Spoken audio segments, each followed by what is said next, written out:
mau belajar daripada firman Tuhan, kita sama-sama buka Alkitab kita. Dari kitab Perjanjian Lama, kitab 2 Raja-Raja 6 ayatnya yang ke-16. Kitab 2 Raja-Raja pasal yang ke-6 ayatnya yang ke-16. Kita mau bersama-sama membaca ayat firman Tuhan ini, satu ayat saja. Semua sudah menemukan, katakan amin. 2 Raja-Raja pasal yang ke-6 ayatnya yang ke-16. Kita bersama-sama baca ayat firman Tuhan ini dalam hitungan yang ketiga. 1, 2, 3. Jawabnya, jangan takut, sebab lebih banyak yang menyertai kita daripada yang menyertai mereka. Puji Tuhan. Haleluya. Kau Bapa yang dikasihi oleh Tuhan, malam hari ini ayat firman Tuhan satu perikop, biarpun satu ayat saja yang boleh kita baca, tapi ini tidak terlepas dari satu perikop ini yang berkata tindakan Elisa dalam peperangan melawan Aram. Bangsa Aram, kalau di peta dunia saat ini tepatnya berada di negara Syria atau Suria saat ini, ya, itu bangsa Aram. Kalau dikatakan dalam ayat firman Tuhan ini, ayat yang ke-8 berkata, Raja negeri Aram sedang berperang melawan Israel. Ia berunding dengan pegawai-pegawainya. Lalu katanya, ke tempat ini dan itu haruslah kamu turun menghadap. Itu rencana daripada Raja Aram saat itu yang bernama Raja Ben-Hadad, yang merencanakan satu invasi atau satu peperangan melawan bangsa Israel.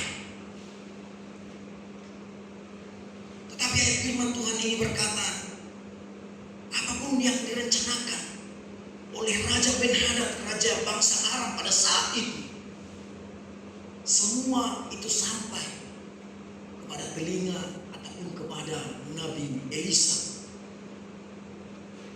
bahwa semua rencana yang sudah dibangun dan dibentuk oleh Raja Aram saat itu, saat mereka melakukannya, bahkan katakan dalam ayat firman Tuhan, mereka menghadap di tempat yang sudah direncanakan.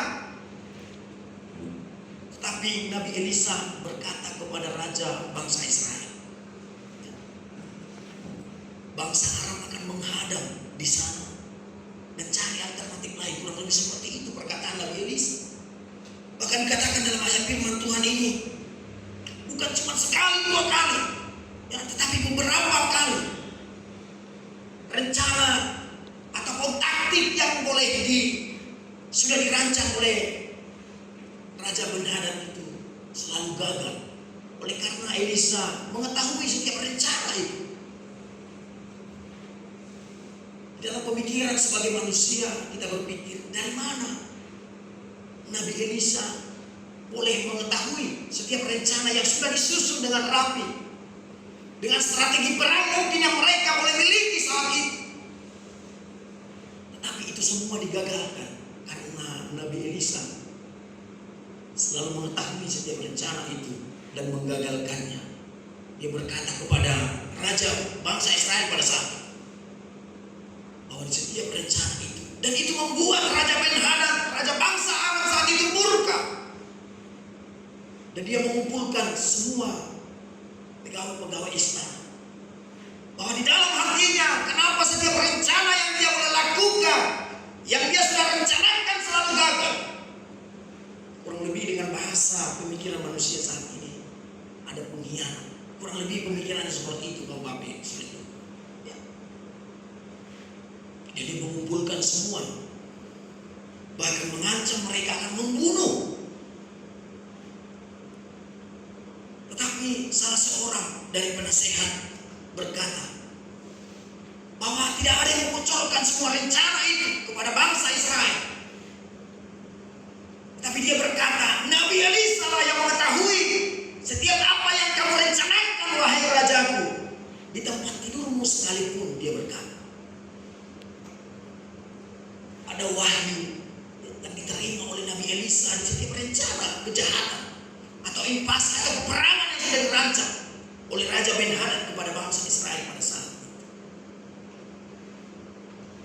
Apa yang mau kita pelajari dari kisah peperangan Nabi Elisa melawan bangsa Aram?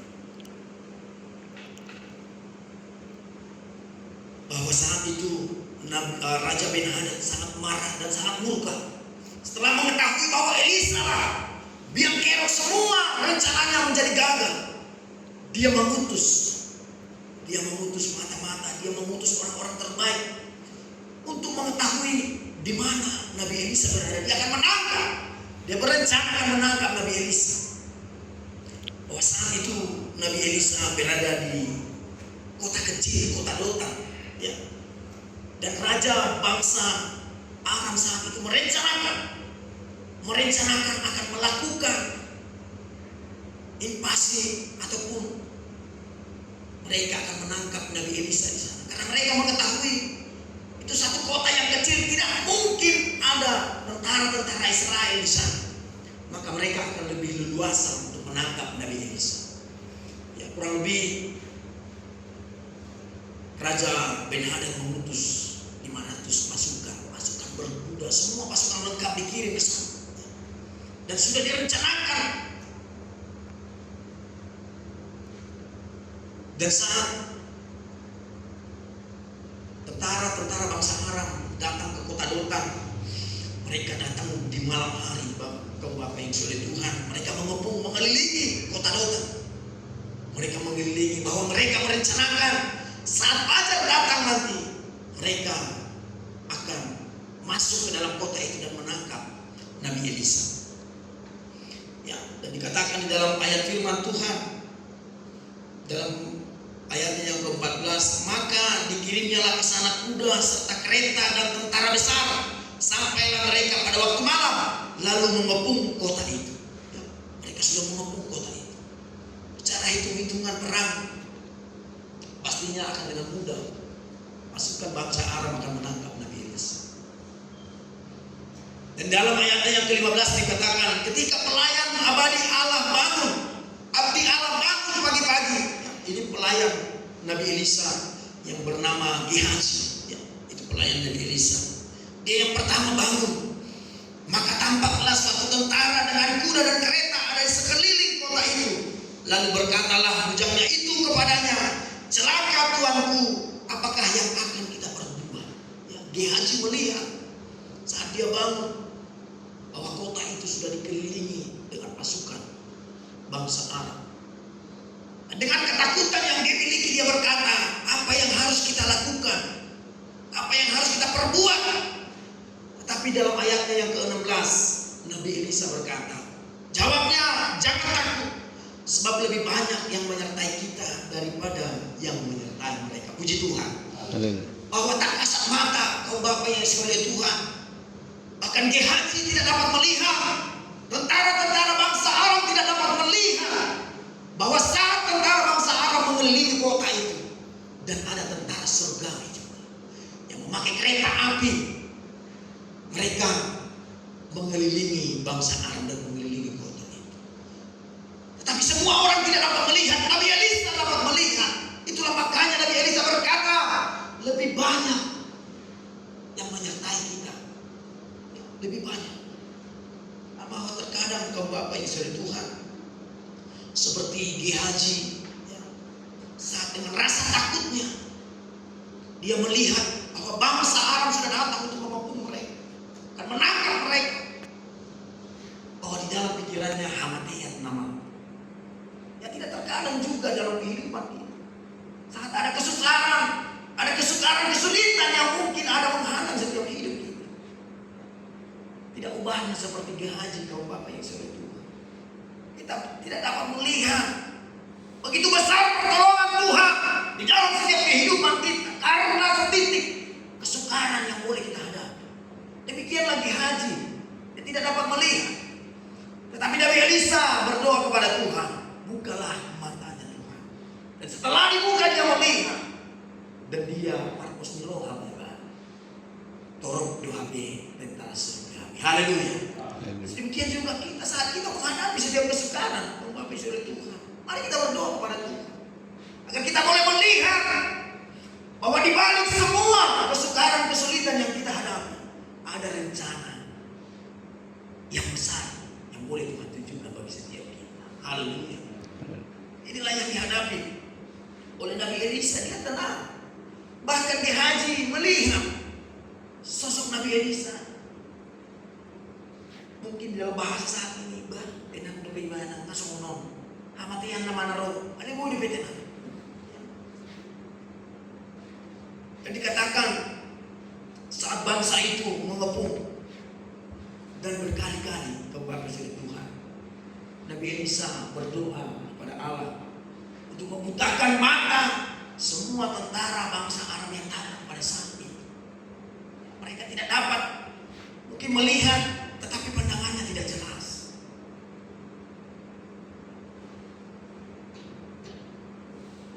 Mereka mungkin melihat Nabi Elisa, tetapi pandangan mereka tidak jelas bahwa siapakah itu yang ada di hadapan mereka. Bahwa bangsa itu, dan lagi-lagi Nabi Elisa berdoa kepada Allah untuk membutakan mata bangsa Aram atau tentara-tentara Aram yang datang untuk memerangi mereka, terlebih untuk menangkap Nabi Elisa. Bahwa kita percaya lewat kekuatan doa, kesukaran, kesulitan, bahkan musuh sekalipun, itu akan sanggup Tuhan lepaskan dari setiap kita. Itulah yang dialami oleh Nabi Elisa, kaum Bapak yang sulit Tuhan. Dengan kekuatan doa yang dia miliki, dengan kedekatannya kepada Allah, bahwa di setiap doa-doanya Tuhan kabulkan. Ya, Tuhan kabulkan. Bangsa ini tidak melihat dia. Itulah satu rencana yang besar daripada Allah buat Nabi Elisa. Dan pada endingnya, kaum Bapak yang oleh Tuhan, dikatakan dalam ayatnya yang ke-21, lalu bertanyalah Raja Israel kepada Elisa, tatkala melihat mereka, kubunuhkah mereka Bapak? Tetapi jawabnya, jangan. Biasakah kau bunuh yang kau tawan dengan pedangmu dan dengan panahmu? Tetapi hidangkanlah makanan dan minuman di depan mereka, supaya mereka makan dan minum, lalu pulang kepada Tuhan mereka. Inilah yang Nabi Elisa lakukan. Bahwa dalam bahasa singkat dari firman Tuhan berkata, janganlah balas kejahatan dengan kejahatan. Balaslah kejahatan yang dilakukan oleh bangsa Aram dengan kebaikan. Berikan mereka makan, berikan mereka minum. Dan dikatakan dalam ayat selanjutnya, disediakanlah bagi mereka jamuan yang besar, maka makan dan minumlah mereka. Sesudah itu dibiarkannya mereka pulang kepada Tuhan mereka. Sejak itu tidak ada lagi gerombolan Aram memasuki negeri Israel. Kejahatan yang dibalas dengan kebaikan akan membawa sukacita. Inilah endingnya Bapak Saudara. Bahwa sejak saat ini, sejak kejahatan yang dilakukan oleh bangsa Aram dibalas oleh kebaikan oleh Nabi Elisa, itu membuat bangsa Aram ya, tidak pernah datang lagi untuk memerangi bangsa Israel. Di dalam kehidupan kita, kaum Bapak Saudara, memang tidak mudah untuk membalas kejahatan dengan kebaikan. Tetapi itu firman Tuhan. Walaupun pahit, walaupun susah, walaupun sukar, kita harus belajar untuk melakukan. Sebab firman Tuhan berkata kejahatan yang dibalas dengan kebaikan akan membawa sukacita. Itulah yang menjadi ending peperangan bangsa Aram kepada bangsa Israel. Kalau tidak terkadang kejahatan demi kejahatan yang datang menghampiri setiap kita sangat berat. Untuk mengampuni saja pun sangat berat. Apalagi dikatakan untuk menyediakan, memberikan makan dan minum, bahkan melepaskan mereka dari kejahatan yang boleh mereka perbuat. Tapi inilah firman Tuhan. Kita harus tetap lakukan. Kalau kita percaya firman Tuhan ya dan amin.